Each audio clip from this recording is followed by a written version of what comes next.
Hey guys, Pat here, and today I am doing a review of my first ever gaming laptop. Now, it took me a while to buy one. I've never had the need to buy one, just because all my gaming's always been done on, station computers, all my building, all my videos, always about stationary computers. I never really had the need until I traveled for an extended period of time away from home that I wanted to play games. So this is the time.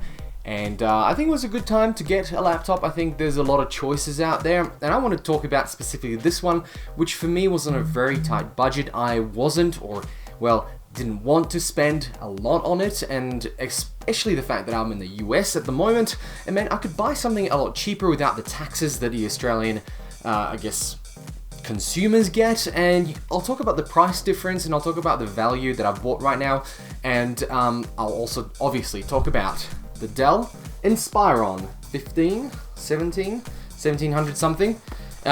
This is the 7000 version. It is an absolute sexy beast. Even from the bottom, just a couple of vents here for the speakers, which are pretty loud, and I'll get that in a second. We've got a little boom there, so bass is covered, and I'll explain why it sounds weird, but we've got some vents at the front. These actually don't do anything, but the ones at the back do. These are very hot vents, like they get quite hot in a gaming session. Now let's talk about the specs before we go around anymore. It's got the i5 in it, HQ. It also has a GTX 1050 Ti built in, which is the lowest graphics card I've ever used. But fortunately enough, this is actually faster than the computer my wife plays on, which is quite impressive. Except the other one is obviously a stationary box computer. Now, the thing with this is the specs aren't fantastic, but on paper it looks great and it plays really well on most of the games. Now, the other interesting thing about it is, and this is something I had to research quite a bit beforehand, and I hope this helps you in purchasing a laptop, and that's the actual monitor refresh rate. Now, obviously, getting a high refresh rate monitor on your laptop is a huge expense. So what you can do, well, you can potentially buy one that's 60 Hz and use an app called CRU to overclock your monitor on your laptop. So these things I took in consideration. I bought the cheapest, highest performing laptop that actually looked quite nice, and I hope from the shots I'm putting out right now in this video, you'll see what I mean. It's an absolute sexy beast of a laptop. Red buttons, Windows 10 obviously, and all sorts of other little cool things that I really like about the finish of this.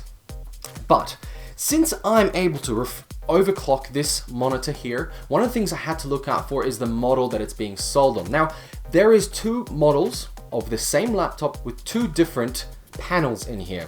Both are IPS, both are 1080p, and both are 60 Hz, except one overclocks a lot better than the other one.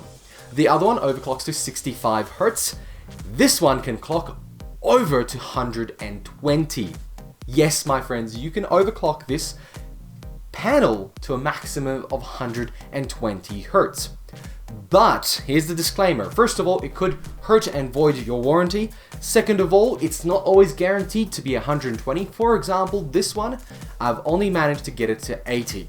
Now, 60 to 80 is a pretty darn good improvement, especially when you're playing games like Heroes of the Storm or Dota, and even it's very playable Rainbow Six Siege, which I've recently gotten greatly into. Really enjoyable, something that I wouldn't probably play on the ranked mode, but the free-to-play or even versus AI, it works pretty well. The other thing I want to mention is that touchpad. Now, nobody beats a Mac touchpad. Even I've said that one of the best touchpads on a laptop is on Mac laptops. However, this comes very, very close. I really liked it, and I actually did use it before I got my mouse. It worked pretty well. There's a few settings in Windows that I had to change, remove a few extra bits and pieces, but it works pretty well. And the only issue I have found is when doing what you might usually do on a Mac is then hold your thumb down already on the pad, move your forefinger around and just tap the thumb to actually click. It's very hard to do on this because it doesn't register both at a time, so I'm not sure if it's something to do with the placement of the clicky areas or just the fact that Windows just doesn't register two things at once. Other than that, scrolling with two fingers is absolutely fantastic, and I'll get to the next best thing about this laptop, and that is the keyboard. This is one of the best membrane almost. They're kind of clicky. You can tell they've got a little bit of mechanism, but I'm pretty sure it's like a almost membrane time clicky thing. These are absolutely fantastic keyboard to type on. These are great keys, and I actually like this more than the MacBook 2016 or 2017, you know, the standard, the thin ones. It's pretty much as good as a MacBook 13-inch. I guess I'm comparing it to that because that's the laptops I've owned in the past, but I've had some shitty laptops in the past that were not gaming laptops, and the keyboard was just absolutely horrendous. The other thing is flex. We always check flex on a laptop. So what I've seen other people do it, and you know what? Every time I watch a video about a laptop review and they do a flexing thing, it's always so flexible. This one is definitely not flexible at all, and the whole thing is super solid even though it's plastic. Okay, so now let's talk about the speakers. They're not anything remarkable, but they're placed very, very well. Two in the front, left and right, and also there is a base right underneath to the right, as shown just before. Now the thing with that is that because of the location of the base, it actually sounds like this laptop only has the left speaker working. Though while in tests the left and right is working correctly, the base overpowers the left-hand side, and it completely derails how the laptop works. Most laptops have front-facing cameras right next to the actual screen, but this one has it underneath, and the bass just gets in the way. So whenever I play games, whenever I listen to music, it's always on the left-hand side just due to that bass location, because the sound just doesn't seem to travel well through the left and right speakers. So when you turn off the bass, you have all of a sudden a surround-like left and right type of setup, except there is basically no bass to your sounds. Testing on a different type of table yielded different results, so your mileage may vary. But something to think about. Don't think of it as an issue, it's just an inherent design flaw. Hey guys, and this is a test of the actual web camera on this laptop, and obviously the sound. You can make up your own mind on the sound. It's pretty darn bad. Not something you're going to use, for example, for a studio recording or at least doing some podcasts. You're better off getting, obviously, a separate microphone. Now, I'm using a stationary light here on the side to light up my face. If I remove light in the dark, you will get a lot of darkness and little bit of sound, or rather noise around here. If I bring it back, obviously it's better quality. If you are going to be using this for calls through Facebook, because nobody ever uses Skype anymore, then you'll need quite a decent amount of light to make sure that your face and your background is lit up to not sort of seem very terrible. Now this is 720p at 30 frames, so it's not the worst resolution. It's actually surprising because a lot of other systems is mostly 480p. So this is a great inclusion for a very cheap laptop. Like, come on, think about it. You're spending $1,000 more on more laptops, but this one here has a better camera than most of them. I mean, how expensive does this little camera have to be? It's not that expensive. Now the sound, again, nothing to write home about. So, this laptop, I'm actually super impressed for a first time buyer of a gaming laptop. Super impressed of the performance and how far gaming laptops have actually come. Like, back in the day, you'd be hard pressed, back in the day, let's say 5, 6, 7 years ago, to find something that wasn't Alienware and didn't cost $3.5 grand to play some games on the go. And this has definitely done it for me in a very sleek and kind of looks like a bit of a car with a grill laptop. I really like the design. Even this one thing that really concerned me when I first got it, and I don't know if it's going to be an issue, but the way the monitor mounts, it's very odd. It's actually a thin version rather than the pins at the edges. So I don't know if it's a concern. I haven't had any issues opening it up and closing it up. So it's something to basically take care of when you're using this. It's a very thin connection to the body from the monitor, so you probably don't want to drop it, or you definitely don't want to pick it up by the screen like you might do with a lot of Apple laptops, which I do all the time, and I appreciate that it can do that because it's so well connected. It's pretty much like a body-to-body connection. This feels a little bit less. Now, what's it like to play on? I played a whole heap of games. Obviously, I am away from my main computer, so I've tried games that I have not tried in the past. No competitive games, except Heroes of Storm works absolutely well in ranked. I have actually been playing that a lot more, got back into it, but I've tried Rainbow Six Siege on it. And apart from ranked, because of the low refresh rate, I think it's a little bit tough to play. And obviously a 1050 Ti isn't going to get the best results in terms of quality. But most of the other games I've played, I've been playing on high. Age of Empires 2 works pretty good until you get past 250 people, and that's the i5 kicking in. It's not going to deal well with it, so it's going to slow down. But other games, like something you take on a plane, is probably going to play. Now, speaking of taking this on a plane, I've just sort of realized that there is no way I can even open this up on a plane and actually play. There is just not enough room. This is an absolute beast of a laptop at 15 inches. It's huge. 1080p screen does wonders. Doesn't have to be 1440p because obviously the performance inside isn't good enough for it. But this is not necessarily something you play on the plane. This is something you take with you, put it up with the charger, and basically just leave it on the table and play.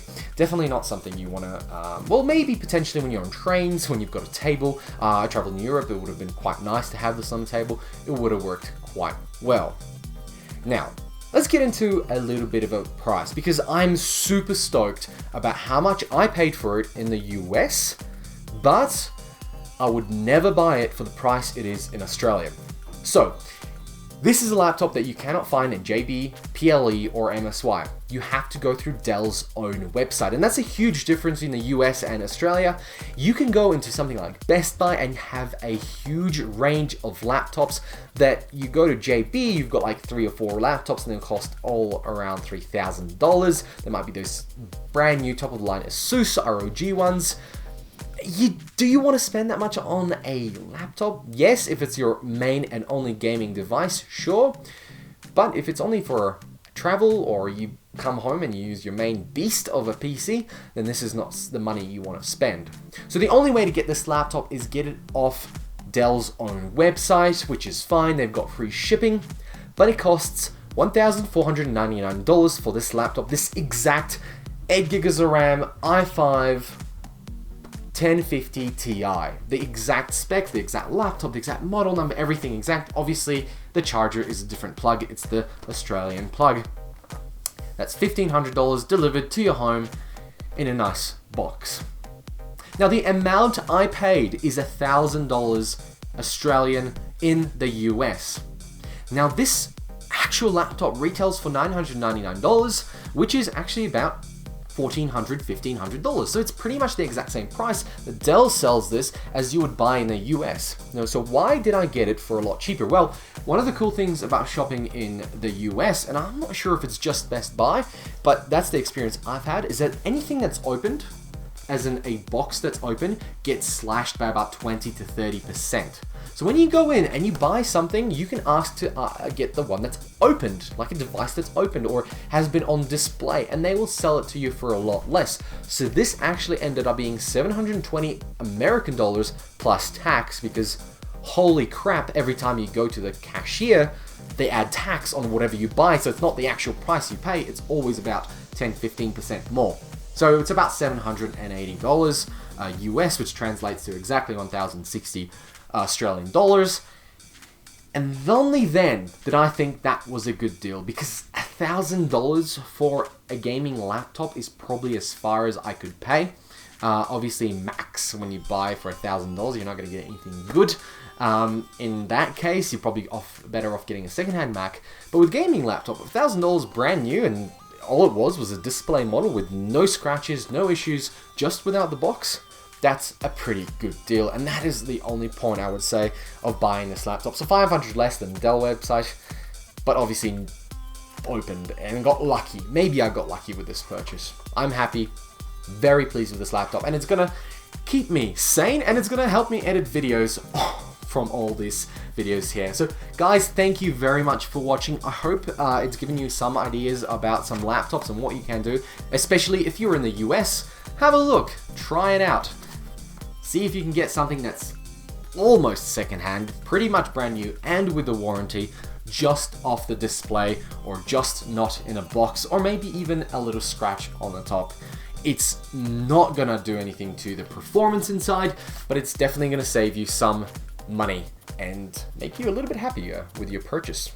Guys, again, thank you very much for watching. Before I go, please go down here, click here for the giveaway I'm doing of the G413 mechanical keyboard from Logitech. It's being fully sponsored by them, nothing out of my pocket, which is absolutely fantastic. They will send it to you, but I will announce the winner. So guys, check that out. The video is just there. Remember, subscribe, like, comment why you need a gaming keyboard just before Christmas and why it would be the best Christmas present ever for free.